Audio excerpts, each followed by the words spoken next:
Hi friends, today we have Shubhanshu with us and Shubhanshu, आपके transplant को अब कितना समय हो गया है? Sir, it is around 8 months and 8 few months, days. almost 8 months. Okay, good, great. So हमने आपका थोड़ा जर्नी भी पीछे देखा, डिसाइड Yes. किया. अभी तो काफ़ी बाल बेहतर आ गए हैं, शेप आ गया है. We had long discussion. आपने पुराने वीडियोस देखे होंगे जिसमें हमने काफ़ी सारी बातें की थी ट्रांसप्लांट के विषय में. प्लानिंग थी, जर्नी थी. Yes. And believe me, Shubhanshu is such a learned person and he has done so much of research that I was amazed when he first met me. बस पूछो ही मत, मुझे तो लगा ये मुझे घोल के पी गए पूरा का पूरा. And he asked me questions which are so smart, so intelligent. अगर आपने वो वीडियो नहीं देखा है तो आप जाके देखें. That's how a surgery should be planned. वो और शुभांशु के चैनल पर भी आप जाकर देख सकते हैं. वहाँ पर भी उनके आपको वीडियोस मिलेंगे जिसमें कि वो अपनी जर्नी पूरी शेयर कर रहे हैं, कैसे कैसे क्या क्या रहा. तो अभी अगर हम देखते हैं तो how do you find now after 8 months आपका जो Sir, actually, very frankly, मतलब जो अक्टूबर का जर्नी था, लाइक ये एरिया पूरा खाली था, यहाँ पे खाली था, तो थोड़ा सा बुरा लगता था. बट ऐसा नहीं था कि मैं बहुत डिप्रेस फील करता था, ऐसा कुछ नहीं. बट यहाँ पे आके मोरल थोड़ा और बूस्ट हुआ. लाइक कि बाल is not everything for you. Life में और चीज़ें बहुत सारी इंपॉर्टेंट होती हैं. बट यहाँ पे आके बाल आपको एक लुक अच्छा दे सकते हैं, but they don't boost your confidence and all. तो ये सारी चीज़ें मतलब पहले से थी. और द रीज़न बीइंग दैट कि मैंने आपकी सारी वीडियोस देखी हैं. मतलब I think I can not से 100% but almost 99% I have seen all the videos. और ये सारे सवाल जो जनरेट हुए हैं उन वीडियो से ही आए हैं सारे. हाँ, ये बात तो है. एक्चुअली सी व्हाट हैपेंस, कई बार मेरे स्टाफ भी मुझे बोलते हैं, सर आप इतनी सारी बातें बता देते हो और इतने सारे सवाल होते हैं लोगों के. और जो लोग हमारे पास रिपेयर ट्रांसप्लांट्स के लिए आते हैं, they never ask these questions to their respective clinics. They never asked. They did not bother to ask and no one even bothered to tell them. Yes. तो ये तो इम्पॉर्टेंट है. अगर हम आपको बता रहे हैं, इन्फॉर्मेशन दे रहे हैं, तो that is for your good only. And मुझे जो भी मैं बोल रहा हूँ वो मुझे निभाना पड़ेगा. मैं निभाता हूँ तभी मैं बोल सकता हूँ. PRP जैसे स्पेशली बोला जाता है कि 4 या 5 PRP या पोस्ट ट्रांसप्लांट भी करें. लोग जाते हैं अपने रिस्पेक्टिव प्लेसेस से, they travel and go through the pain also and they pay money and they waste their time also. So ऐसे बहुत सारी चीज़ें हैं जो कि लोगों को हमारे वीडियोस के ज़रिए पता चली कि इतने PRPs की ज़रूरत नहीं होती है. मेथड को लेके भी बहुत कन्फ्यूजन्स रहे, FUT और FUE को लेके. तो एक एक चीज़ हमने डिटेल में डिस्कस करी, बताई है ये इसीलिए. और दवा को लेके स्पेशली मोस्ट इम्पॉर्टेंट जो सबसे छुपा हुआ खिलाड़ी है, जो दवा, यानी कि मैं जनरली बोलता हूँ, एक वो गाना है राज कपूर साहब का, पर्दे के पीछे बैठी सांवल गोरी, थाम के तेरे मेरे मन की डोरी. तो ये जो पर्दे के पीछे सांवल गोरी जो बैठी है, यानी कि फिनेस्ट्राइड, ये छोटी सी एक सफ़ेद गोली, ये किस तरह से प्ले अराउंड करती है रिजल्ट्स में और कैसे कन्फ्यूजन्स होते हैं. तकरीबन 60-70% केसेस हमारे पास रिपेयर ट्रांसप्लांट्स के आते हैं. अभी भी एक पेशेंट आए हुए थे, आपने शायद बाहर देखा हो, जो कैप लगा के रिपेयर के लिए. तो ऐसे बहुत सारे केसेस. और बिलीव मी, कुछ भी आइडिया नहीं होता. और सब लोग प्लीज़ वो वाले वीडियोस जो हमने और शुभांशु ने शूट किए हैं पहले, आप ज़रूर देखिए, क्योंकि वो सवाल जो आपके मन में अभी उठ भी नहीं रहे हैं, आपको वो सवाल भी उठेंगे और उनके जवाब भी मिलेंगे साथ साथ, क्योंकि इंपॉर्टेंट है. एंड सी, बोला जाता है कि either you learn from somebody else's experience और you learn by facing your bad experience. तो बेहतर है कि आपको अगर कोई इन्फॉर्मेशन दी जा रही है, सिर्फ इसीलिए उस इन्फॉर्मेशन को नकार ना दें कि उसका जो सोर्स है वो सिंगल एक सोर्स है. और सिर्फ किसी भी इन्फॉर्मेशन पे विश्वास इसलिए ना कर लें कि 10 लोग वो बोल रहे हैं. सच अकेला ही होता है अक्सर. सत्य अकेला ही होता है. तो खैर, आपकी जर्नी थोड़ा सा डिस्कस करते हैं. कैसे हमने प्लान किया था आपका सर्जरी? यू रिमेम्बर क्या क्या चीज़ें थी जो हम I remember each and everything. Actually मतलब इधर पे आने से पहले I went to some other clinic in the Delhi only. तो मुझे कुछ और डोज दिया गया था, like but and they tell me very huge amount for my hair transplant. And the grafts they have to put in my head, they are also just double. Double number of Yes, grafts almost just double. and cost? Around 150. अच्छा, okay. And but they gave me one medicine that is Finasteride. finasteride 1 mg Per day. on daily basis for around 3 to 4 months. And then after some time I left that medicine and I came to Satya. They told you how many grafts? Sir, they told me around 3000. 3000. And along with that they told you will have to take the medicine. 1 mg per day on daily basis. What was the reason? Why did they want you to take the medicine? No, the reason being is that कि they said कि यहाँ पे थोड़ा thinning ज़्यादा है, तो अभी आप 1 mg medicine लीजिए and then after 2 to 3 months you come for hair transplant. Till then that density will improve and then we'll tell the exact number of grafts that they have to put on my head. So और 2 महीना मतलब 2 महीने के बाद transplant करते हैं? हाँ, 2 महीना Yes. दवाई खाने के बाद? in that way they told me. तो आपने दवाई 2 महीना खा ली? हाँ, almost कितना 3 to 4 months. 4 months, 1 mg per day? Yes, 1 mg per day. तो थोड़ा इम्प्रूवमेंट तो आ गया होगा उसमें Yes, आपको? bit improvement I found, but ये कि जैसे ही उसको ड्रॉप किया, like last year I was tested COVID positive, तो मुझे सारी medicines ड्रॉप करनी पड़ी. I was very serious at that time. तो उसके बाद मैंने फिर डिसाइड किया कि नहीं, को थोड़ा एक्सप्लोर करते हैं, and then I came here. तो आप जो गए थे पहले क्लिनिक के पास, कोई स्पेसिफिक मेथड यूज कर रहे थे वो ट्रांसप्लांट? हाँ, yes, they told me one specific method. अच्छा, so they told you some name of FUE जो कि FUE से डिफरेंट था? I have heard two technique, that is FUE and FUT, but this is the different technique. Yes, that I haven't heard.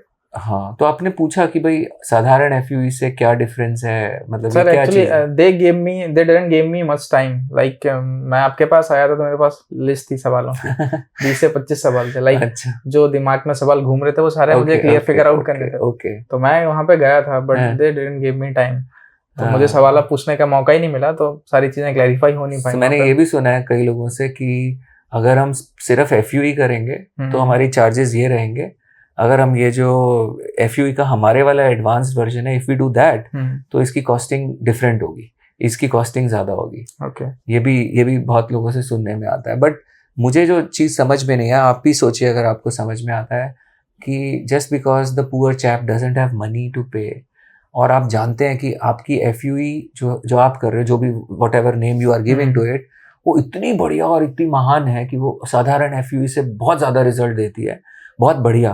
तो उसकी तुलना में साधारण FUE बहुत घटिया रिजल्ट दे रही है. तो इसका मतलब आपकी नज़र में, मतलब जो भी क्लिनिक ये कर रहे हैं, तो वो किसी भी पेशेंट का जस्ट बिकॉज वो पैसा नहीं पे कर सकता, वो उतना घटिया टेक्निक से उनका ट्रांसप्लांट कर देंगे. इतने घटिया टेक्निक से आप सोचो यार, दिस इज इनह्यूमन. ऐसा तो नहीं होना चाहिए. या फिर दूसरी चीज़ ये कि टेक्निक में कोई फ़र्क ही नहीं है, बस एक डिफरेंट पैकेज करके उसको बेचा जा रहा है, बस नाम बदल के. तो आप देखोगे, मुझे ऐसा लगता है शुभांशु कि यहाँ पर इंडिया में अगर ये नोबेल प्राइज़ जो डिस्ट्रीब्यूट करते हैं ना, इनको अकल नहीं है, इनको समझ नहीं है. यहाँ हर गली नुक्कड़ पे एक क्लिनिक खुला हुआ है जो अलग अलग नाम से उसने इन्वेंट किया है भाई, नॉट नाम, मतलब उसने इन्वेंट किया, उसने इजाद किया उस टेक्निक की, वो उसका मतलब जनक है उसका, और वो बंदा डिजर्व करता है नोबेल प्राइज़. पता नहीं है नोबेल प्राइज़ वाले कहाँ बांटते फिरते हैं नोबेल प्राइज़. यहाँ देना चाहिए यार इंडिया में. यहाँ पर अलग अलग इतने सारे टेक्निक्स आप देखो ना, बॉम्बे, पूना, दिल्ली जो अड्डे होते हैं वहाँ चले जाओ और खोलो, खटखटाओ दरवाजे, तो आपको पता चलेगा यार ये PhD है, CHT है, DHT है, DHC, एक शब्द कम पड़ जाएंगे नाम के. पर मेरे ये समझ में नहीं आता. बेसिकली टेक्निक इस टेक्निक, वो वही टेक्निक है, उसको आप कुछ भी बोलें, it doesn't change. If I start calling an orange apple, तो it doesn't become an apple. Orange remains an orange. तो ये तो खैर टेक्निक की बात थी. दूसरी हमने देखा कि जैसे we discussed at that time. आपके क्या सवाल थे मेजर तौर पे, अगर आपको याद हो? मेजर सवाल एक तो सबसे पहला कि टेक्निक कौन सी यूज करेंगे, और सबसे इम्पोर्टेंट कि नंबर ऑफ ग्राफ्ट्स कितने हैं, क्योंकि मेरा डोनर लिमिटेड है. ऐसा नहीं है कि मेरे बाल आते जा रहे हैं, ऐसा नहीं है. तो एक बार कंज्यूम हो जाएगा वो एरिया आपका खाली हो जाएगा, एंड देन आपको अगर दोबारा ट्रांसप्लांट कराना है तो आपको फिर से वहीं से बाल निकालने पड़ेंगे. मजे की बात बताऊं तो डोनर इज वेरी, आपने बोला मेरा डोनर लिमिटेड है, मैं मजे की बात बताऊं, सबका डोनर लिमिटेड है. yes. और आपका भी डोनर लिमिटेड है, मेरा भी डोनर लिमिटेड है, and we can not just keep extracting hair. अब एक बड़ी इंपॉर्टेंट चीज़ जो और होती है वो होता है प्लानिंग ऑफ हेयर लाइन। क्योंकि अब मुझे कई बार, जैसे आपका हेयर लाइन हमने इंटेंशनली थोड़ा ऊपर रखा, करेक्ट, हमने कहा, और in fact your beard is also not very thick, body hair भी नहीं है आपके पास ज़्यादा, सो अल्टरनेट डोनर साइड्स मेरे पास बहुत कम है, so all I have is this donor, so I can not just blindly throw away my options की ठीक है अभी के लिए। सो आप देखोगे बहुत सारे लोग, आप देखेंगे कि दे apparently get it right once, ऐसा लगता है कि एक बार के लिए बहुत अच्छा कर लिया, but it is not necessary that you have got it right for the life, because you might have been screwed up और आपको पता भी नहीं चला, because what happens, this portion is left to the mercy of finasteride जैसा plan था। और आपके अगर 3000 ग्राफ्ट, पहली बात तो शायद निकल नहीं सकते थे, बट अगर निकल जाते तो वो सारे और नीचे यहाँ तक आते, हेयरलाइन काफी नीचे आ जाती, तो नीचे आती, और नीचे हेयरलाइन पे सर्जन को तो तालियां मिल जाती है ना, और हमारे जैसों को गालियां मिल जाती। देखो हमें क्या है, हमें लोग बोल देते हैं सर आपने हेयरलाइन ऊंची रखी, you don't make hairline, I like everything about Satya, but one thing I don't like is ये आपकी हेयरलाइन ऊंची है। अब मैं भाई आप लोगों के लिए हेयरलाइन नहीं बना रहा हूँ, मैं बना रहा हूँ उस पेशेंट के लिए जो मेरे साथ है, जिनके लिए मैं काम कर रहा हूँ, so I have to plan it, I have to plan. Hair transplant is a journey, it is not one point destination. So अगर मैं सारा का सारा, अभी तो बहुत अच्छा लगेगा और ये भी सब भरा भरा फिनेस्टाइड पे अच्छा लगेगा, बट बाद में क्या होगा, बाद में तो nobody talks about this, you know. अच्छा आपको जैसे उन्होंने बोला कि भाई फिनेस्टाइड देते हैं, तो जनरली क्या बोला कि भाई हम क्यों दे रहे हैं, कि एग्जिस्टिंग बाल बचाने के लिए। यस, ही टोल्ड कि जो आपके बाल जहाँ पे थिनिंग हुई है वहाँ पे थोड़ा इंप्रूवमेंट होगा, एंड देन जब आप नेक्स्ट टाइम आएंगे तो I will tell the exact number of graft कि आपको कितने लगेंगे। This was the sentence told by. और बहुत जगह ये भी होता है कि जैसे मेरे को 2-3 तरीके के, ये टाइमिंग को लेके बड़ा सवाल है इसी मेडिसिन के। तो अगर 2 महीने हम ये बोल रहे हैं कि 2 महीने थोड़ा इंप्रूवमेंट होगा, और 2 महीने में बहुत मेजर इंप्रूवमेंट नहीं आएगा, बहुत मेजर नहीं, थोड़ा आएगा, 5-6 महीने आप खा लेंगे तो आपका ये सारा पोर्शन काफी हद तक भर जाएगा। बट क्या लगता है कि ये इंप्रूवमेंट सिर्फ इसी पोर्शन में आता, ये पोर्शन उससे अछूता रह जाता, फ्रंट में भी आता है, क्राउन में भी आता। प्लस क्या ये इंप्रूवमेंट सिर्फ जो एग्जिस्टिंग हेयर है उन्हीं के में आता है, जो बिल्कुल चिकना पोर्शन है जहां पर हमें अपेरेंटली लग रहा है कि कोई बाल नहीं है, क्या वहां नहीं आता? वहां भी आता है। A lot of miniaturized hair grow in that area. क्या ये इंप्रूवमेंट ट्रांसप्लांटेड हेयर की थिकनेस में भी आता है? क्या ये इंप्रूवमेंट डोनर की थिकनेस में भी आता है? हाँ, वो तो पूरे सिर को कवर करता है। एग्जैक्टली। सो अगर मैंने आपको मान लीजिए फिनेस्टाइड नहीं दिया है या बहुत कम दिया है, तो जब मैं ज़्यादा फिनेस्टाइड दूंगा तो डेफिनेटली ये पोर्शन आपका ज़्यादा थिक नजर आएगा, इवन द ट्रांसप्लांटेड हेयर। और जिस प्रोपोर्शन में डोज में फिनेस्टाइड दिया गया उसी प्रोपोर्शन में उसकी थिकनेस बढ़ी हुई दिखेगी, and it happens in donor also. Do you sometimes wonder कि जो पेशेंट्स के ट्रांसप्लांट्स FUE से हुए होते हैं, सो कॉल्ड 5000-6000 ग्राफ्ट्स निकाले गए होते हैं, और कभी कभी तो 1-1, 2-2, 3-3 बार तक निकाले गए होते हैं, पर आप जब डोनर देखते हैं कई बार देखने पे वो कवर्ड और अच्छा सा दिख रहा होता है, फुली हील्ड, एंड फिर से लगता है बाल सारे आ गए। एग्जैक्टली। तो क्यों होता है वो? बिकॉज फिनेस्टाइड खाने पर वो हेयर थिक हो जाते हैं और हमें वो गैप उतने नजर नहीं आते, वो कवर कर लेते हैं उसको। तो फिनेस्टाइड, इनफैक्ट ऐसे कई केसेस हैं जिनमें हमने देखा कि फिनेस्टाइड को हम कम डोज पे दें, टाइट्रेट करें। जैसे मैं अभी आपको बता रहा था कि अगर if I have to push, suppose there is a phone in my hand and I want to push it, तो 3 तरीके हैं उसे करने के।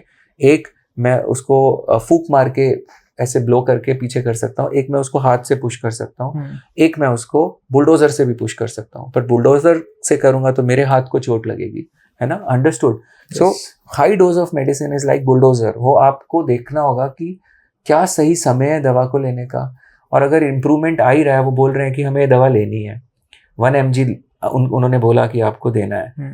सो जब इम्प्रूवमेंट आ ही रहा है 1 mg से, तो why 2 months, why not 6 months, why not 8 months? हम देख ही लें, जब तक इम्प्रूवमेंट आता जाए, जब तक ग्राफ अप जा रहा है तब तक चले जाए। उतना ही काम डॉक्टर से आपको कम करना पड़ेगा, फिर जरूरत कम पड़ेगी, उतना ही आपको पेन कम होगा, डोनर कम होगा, और आपका पैसा भी कम खर्च होगा। तो जब आप हमने फिनेस्टाइड से उधार ले ही लिया है, तो फुल बेशर्मी पे ही ले लेना। जब लेनी है तो उस तरीके से, क्या जरूरत है हमें उसको 2 महीने के बाद ही करने की, क्योंकि 2 महीने आधा उधारी है, और 6 महीने 8 महीने जब तक पूरा रिजल्ट आ जाता है तो फिर क्रेडिट कैसे मिलेगा? आप समझ रहे हो? मज़े की बात, 3 तरीके के लोग कंफ्यूज होते हैं जब वो फिनेस्ट्राइड अपना खेल खेलती है, अपनी लीला रचती है जब फिनेस्ट्राइड, तो 3 तरीके के लोग कंफ्यूज होते हैं। पहला, पेशेंट जिसने सर्जरी कराया, बिकॉज ही थिंक्स कि उसका रिजल्ट डॉक्टर साहब ने दिया ट्रांसप्लांट करके। Second is your colleagues, your friends who see यार अमेजिंग रिजल्ट, यार where did you get this done, यार कम ऑन। अब ऑब्वियसली और नीचे हेयर लाइन होगा तो आपको और ज़्यादा डॉक्टर को रेफरेंस मिल जाएंगे, है ना? और अगर ऊपर होगा तो थोड़ा हो सकता है बंदा के यार शुभांशु अभी भी थोड़ा सा साइड में ऊपर है यार, मतलब उतना मजा नहीं आया यार, तू करा रहा तो आप समझ रहे हो, करा रहे तो थोड़ा नीचे से और नीचे करा लेता। तो आपको रेफरेंसेस मिलेंगे, डॉक्टर को ज्यादा उनका काम धंधा ज्यादा चलेगा, चमकेगा। बट क्या आपने ये जन्म इस मनुष्य शरीर में किसी XYZ डॉक्टर का धंधा चमकाने के लिए लिया? क्या आपकी रिस्पॉन्सिबिलिटी आपके प्रति नहीं है, खुद के प्रति नहीं है? सो क्यों नहीं आप उसको प्लान करते? और आप जानते हैं शुभांशु, 2 लोग मैंने आपको बताया, और तीसरा प्राणी मजेदार है जो इस दवा की वजह से कंफ्यूजन में रहता है, इल्यूजन में रहता है, भ्रम में रहता है। जानते कौन है वो? खुद पेशेंट है। पेशेंट तो पहला था, दूसरा तो हुआ आसपास के लोग आपके। हाँ। तीसरा कौन है? डॉक्टर। डॉक्टर। सो वो डॉक्टर जिन्होंने आपका ट्रांसप्लांट किया वो भी इस भ्रम में है कि यार हमने तो बहुत बढ़िया ट्रांसप्लांट कर दिया, देखो हमारा रिजल्ट यार। तो आप समझो कि ये जब वो डॉक्टर को ही कंफ्यूज कर सकती है। तो मतलब मैंने अपनी प्रैक्टिस में कभी भी इस दवा का इस तरीके से इस्तेमाल नहीं किया, बहुत लिमिटेड, बहुत कम। तो मैंने कभी ऐसे 1 mg पर डे वाला खिलाने वाला बिजनेस किया नहीं। तो उससे क्या कि मैं कभी कभी देखता कि यार मैं इतने सालों से ट्रांसप्लांट कर रहा हूँ यार, मैंने FUT और FU मिला के भी कर दिया, और फिर भी मेरा ये जो ग्रेड 6-7 वैसा नहीं भर रहा यार, वैसा नहीं भर रहा। तो मैंने देखा कि ये, पहले देखा कुछ लोग दिखा रहे हैं लगातार भर रहे हैं, फिर मैंने देखा यार ये तो 2 दिन 4 दिन 5 दिन पुराना क्लिनिक भी भर रहा है धड़ाधड़ ऐसे ही। तब तक भी मैंने उतना गौर नहीं किया, फिर मैंने ध्यान दिया, तब मुझे समझ में आया खेल क्या है, ये खेल फिनेस्ट्राइड है। और आज की डेट में अगर फिनेस्ट्राइड मेडिसिन बैन हो जाती है, जरूरी अच्छी मेडिसिन है, आई am not against any medicine, what I am saying is you make sure that it is you who is using technology, not the technology which is using you. It is very important. A lot of people get used by the technology हर तरीके से। तो आप अगर इस video को देख रहे हैं और अगर आपने अभी सत्या क्लिनिक या हमारे बारे में कुछ नहीं सुना, so guys you have just hit the jackpot। जाके चैनल पर देखो, आपको बहुत सारा इंफॉर्मेशन मिलेगा जहाँ पर बहुत सारी ऐसी चीज़ें होंगी जो आपको शायद किसी और चैनल पे कभी ना मिले। और ये चीज़ें, आपकी किस्मत अच्छी है तो आप अपनी सर्जरी कराने से पहले जान लेंगे। ये चीज़ें अगर आपकी किस्मत थोड़ी उतनी अच्छी नहीं है तो हो सकता है आप 1 या 2 या 3 गलतियां करके इसको जाने। इट्स अप टू यू, सब डेस्टिनी पर है। तो बाकी ये है कि आप अगर ये सवाल समझ गए हैं, इन चीज़ों को समझ गए हैं, दवा के रोल को, PRP के रोल को, टेक्निक्स के बारे में, और फिर भी आपको लगता है कि हाँ, तब आप अपनी रिसर्च करें।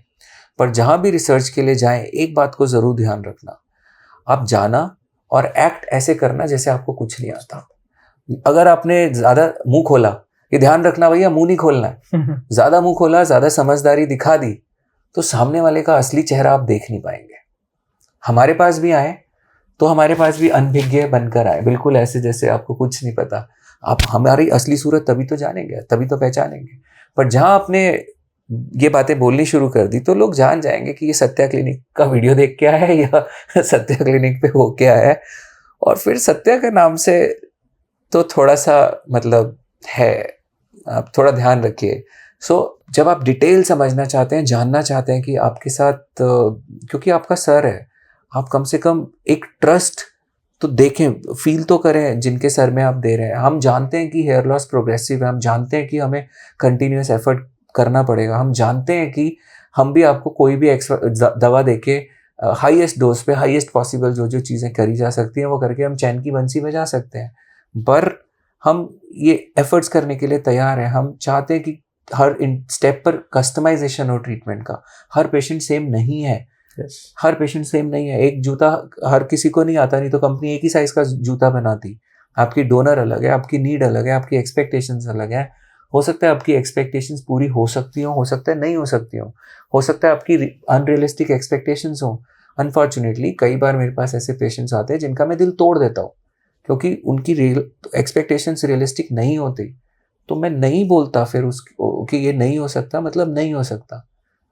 ओके, सो जब आप कुक्ड अप रिजल्ट्स देखते हैं, जब आप फ्रेम्ड रिजल्ट्स देखते हैं, जो आपको लगता है यार ग्रेड 6 ग्रेड 7 FU इसे भर सकता है क्योंकि बहुत पूरी दुनिया उसे कर रही है, और यहाँ पर 2-3 सर्जरी करनी पड़ती है और रिपीटेड FUT, तब जाके हम उस पर उतने ग्राफ निकाल सकते हैं।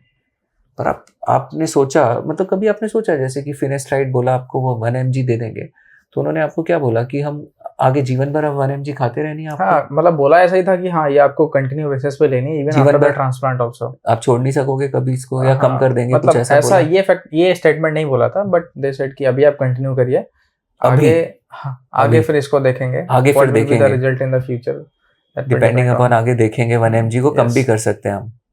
हाँ, सो एक महाभारत तो आपने सबने सुनी होगी, देखी होगी। उसमें एक एपिसोड था, इंसिडेंस था जब अश्वत्थामा मर गया है, हाथी आदमी नहीं। तो हाथी आदमी नहीं पे ढोल बज गए थे, और उसी झूठ के भरोसे जो है गुरु द्रोणाचार्य का वध हो गया था। यस, सो आधा सच बहुत उठापटक कर देता है, और उसको आप समझिए। और चलिए, किसी ने पूरा सच बताया आपको, जीवन भर आपने दवाई खानी है। तो क्या आप ऐसे 10 लोगों को जानते हैं जो पिछले 10 साल से ट्रांसप्लांट कराए बैठे हैं, और 10 साल से वो 1 mg फिनेस्ट्राइड पर डे खा रहे हैं? उन्होंने शुरू करी थी और अब भी खाते जा रहे हैं 10 लोग। आपने अपना पूरा जीवन इस तथ्य के ऊपर लगा दिया, मतलब एक ही इसी फैक्ट के ऊपर कि आप 10 दिन, मतलब आप आगे खाते रहेंगे दवा। तो क्या आपको लगता है कि 10 साल तक दवा आपके सर पे काम करती रहेगी? और क्या करेंगे, क्या होगा जब आप उसको छोड़ेंगे, कम करेंगे? And even the body has the tolerance कि आपकी बॉडी रिएक्ट करना बंद कर देगी ऑब्वियसली एक समय के बाद। आप लोगों ने देखा होगा कि मिनॉक्सिडिल पहले 2 और 5% आता था, अब 10%, 12.5 और 15% भी आता है। सो क्या जरूरत पड़ती है ये डोजेज बढ़ाने की? क्यों जरूरत पड़ती है डोजेज बढ़ाने की? किस लिए? इसीलिए तो क्योंकि टॉलरेंस बन रही है बॉडी में। तो टॉलरेंस एक ऐसी चीज़ है जिसके विषय में कोई शायद बहुत ज़्यादा बात नहीं करते, बट मैं आपको प्रैक्टिकल एक्सपीरियंस बता रहा हूँ। बहुत सारे पेशेंट्स में हम देख चुके हैं कि डोजेज में टॉलरेंस होती हैं, और डेफिनेटली हर पेशेंट को तो दवा की आवश्यकता नहीं है। आपका रिजल्ट तो अच्छा दिखता है, एक बार देखें ज़रा। अब इस स्थिति में आप देखें, मर्जिंग करना सर्जन का काम, हेयर लाइन पे सॉफ्टर लुक क्रिएट करना सर्जन का काम। इवन मतलब मुझे अभी तक किसी ने बोला नहीं है, 9 महीने हो गए हैं और एक पूरा ट्रिम मैं करा चुका हूँ। लाइक बहुत छोटा किसी ने अभी तक बोला नहीं है कि हाँ तुमने सर्जरी कराया या क्या कराया ऐसे में। सो अच्छे ट्रांसप्लांट की जो बेसिक पहचान होती है वो यही होती है कि जितने छोटे बड़े। हाँ, बट ध्यान रखिए, अगर आपकी ट्रांसप्लांट के पीछे 1 mg फिनेस्ट्राइड भी है साथ में पूरा, तो उस सिचुएशन में हो सकता है कोई आपको बाल गीले करके भी दिखा रहा है, कोई आपको धूप में भी दिखा रहा है, कोई कंघे भी पास होते नहीं दिखा रहा है कि कंघा भी नहीं निकल रहा, परंतु ये एक तरीके से रियल पूरा ट्रांसप्लांट रिजल्ट नहीं है। इसमें हो सकता है 70-80% तक का कंट्रीब्यूशन दवा से आ रहा हो। तो ये this is very important and you must understand, because आप यही तो सोच के जा रहे हैं कि फलाने क्लिनिक ने, एक्स क्लिनिक ने डेंसिटी भर दी, एक्स क्लिनिक ने एरिया भी कवर कर दिया पूरा, और एक्स क्लिनिक ने जो है वो हेयर लाइन भी बहुत सुंदर बना दी। हेयर लाइन पे भी बहुत सारे सॉफ्टर बाल। आज अगर मैं आपकी डोज 1 mg पर डे कर देता हूँ तो आपका थिकनेस बढ़ जाएगा। Okay, so it will improve, everything will improve, you know, the thickness and the softer look of hairline. Now the entire onus is on surgeon. yes, अभी पूरा सब हमें skillfully करना है, सारी चीजें करनी है। तो all these things are important. I think hair transplant is a journey, as I told you, and at every point of time हमें वो mentor करनी है जर्नी। जब आप किसी जर्नी पर जाते हैं, 3 रिसोर्स हैं आपके, खाना, वाटर एंड मनी। तो आप तीनों को संभल के खर्च करेंगे ना। इसी तरीके से हमारे रिसोर्स हैं दवा, PRP और डोनर, तो हमें उसे भी संभल के खर्च करना है। एक बार में हम कर दें सारा तो ठीक है। अगर आपका बजट मान लो